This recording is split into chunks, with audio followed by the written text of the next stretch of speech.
కానీ వాస్తవానికి students versus parents అనే పరిస్థితులు కొన్ని ఏర్పడుతున్న సంఘటనలు మనం చూస్తున్నాము. అయితే స్టూడెంట్స్కి ఒక కోర్స్ నచ్చుతుంది, పేరెంట్స్కు మరొక కోర్స్ నచ్చుతుంది. ఈ రెండింటిని ఎట్లా బ్యాలెన్స్ చేయగలగాలి అసలు? ఇప్పుడు మీకు ఒక మాట చెప్పాలంటే, అప్పట్లో ఇప్పుడు మా ఫ్యామిలీ అప్పట్లో మా దగ్గర అందరు బిజినెస్ చేసేవాళ్ళు. సో ఇప్పుడు అదే ట్రెండ్ నేను ఫాలో అవుతే I should become a business man.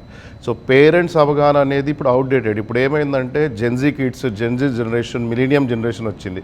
So technology మనకన్నా ఎక్కువ ఇప్పుడు జనరేషన్కి తెలుసు. సో పేరెంట్స్ చెప్పేది కరెక్టే, మన సెక్యూరిటీ గురించే చెప్తారు, మన సేఫ్టీ గురించే చెప్తారు. బట్ ఏమవుతుందంటే traditional education is not working. ఇప్పుడు ట్రెడిషనల్ కాలేజ్ కానీ ట్రెడిషనల్ ఎడ్యుకేషన్ ఉంటే వర్క్ కాదు. వాళ్ళకి స్కిల్ సెట్ ఎక్స్ట్రా ఉండాలి, సర్టిఫికేషన్స్ ఎక్కువ ఉండాలి, ప్రాక్టికల్ నాలెడ్జ్ ఎక్కువ ఉండాలి, ఇండస్ట్రీ ఎక్స్పోజర్ ఇలాంటివి ఉంటేనే.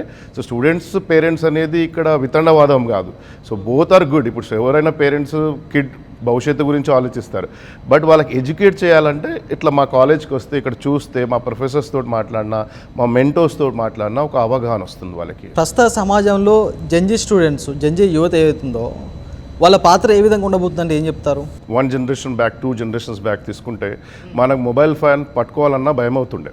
ఎందుకంటే ఎవరేమంటారు, ఏం సంగతి, దాంట్లో ఏ వీడియో ఓపెన్ అవుతుంది ఏందని చెప్పి. సో ఇప్పుడు జెన్జీ జనరేషన్ తీసుకుంటే దే ఆర్ టాప్ అడ్వాన్స్డ్. ఇప్పుడు 8th class kid, 9th class kid, they know what is AI, what is everything. So వాళ్ళ అడ్వాన్స్ థింకింగ్ అనేది పెరిగిపోయింది.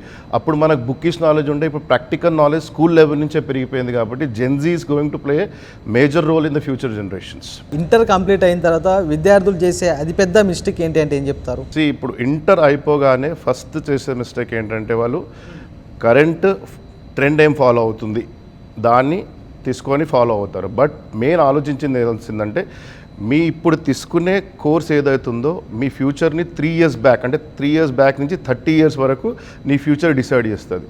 సో వేరే ఫ్రెండ్స్ చెప్తున్నారు, మా చుట్టాలు చెప్తున్నారు, మా కజిన్స్ యూఎస్ నుంచి చెప్తున్నారు, ఇక్కడి నుంచి చెప్తున్నారని కాకుండా మీ గ్రౌండ్ వర్క్ మీరు చేసి ఫ్యూచర్ టెక్నాలజీస్ ఏమున్నాయి, మీకేమి ఇష్టం. సో ఇట్స్ రివర్స్ ఇంజనీరింగ్ చేయాలి.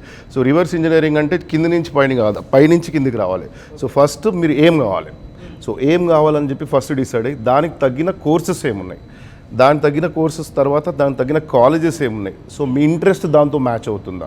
సో ఇప్పుడు ఒక ఇంట్రెస్ట్ ఉన్న సబ్జెక్ట్ ఉందనుకోండి వాళ్ళకి, దాంట్లో వాళ్ళు మంచి ఎక్స్పర్ట్ ఉన్నారనుకోండి, జాబ్స్ ఈజీగా వస్తాయి, రావని కాదు. సో తన మీద ఫోకస్ చేపించి ఈ సబ్జెక్ట్ కాకుండా వేరే సబ్జెక్ట్ తీసుకోనే దగ్గరనే ప్రాబ్లం అవుతుంది. సో ఇంటర్ కాగానే దట్ ఈస్ ద రీజన్ దాన్ని ఇంటర్మీడియట్ అంటారు. సో ఇంటర్మీడియట్ అంటే ఏంది, మిడిల్. ఎందుకంటారు ఇంటర్మీడియట్ అని, ఇది మన భవిష్యత్తు డిసైడ్ చేస్తుంది. So that is the reason it's called as intermediate.